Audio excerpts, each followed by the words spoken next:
Abonnez à la chaîne là pour capable suivre tout ça qui passe dans le monde. Jusque-là relativement épargné par les frappes russes a été bombardé dans la nuit, faisant au moins 35 morts selon les autorités locales, tandis que le sud du pays continue d'être pilonné et que Kiev craint un encerclement. Une base militaire ukrainienne située à une vingtaine de kilomètres de la frontière avec la Pologne, pays membre de l'OTAN, a été bombardée dans la nuit. L'attaque a fait au moins 35 morts et 134 blessés, selon le gouverneur de la région de Lviv. Andriy Niobitov, chef de la police régionale de Kiev, a rapporté qu'un journaliste américain avait été tué par balle et qu'un autre avait été blessé dimanche à Irpin, au nord-ouest de Kiev.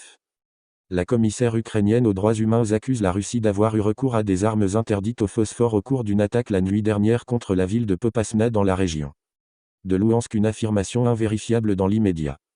Interrogé sur ces allégations, le conseiller américain à la sécurité nationale, Jake Sullivan, a répété qu'en cas d'utilisation d'armes chimiques en Ukraine, les Russes paieront un prix élevé. Les services de renseignement ukrainiens affirment que Moscou a tiré sur un convoi évacuant des femmes et des enfants du village de Peremoa, dans la région de Kiev, faisant 7 morts dont un enfant.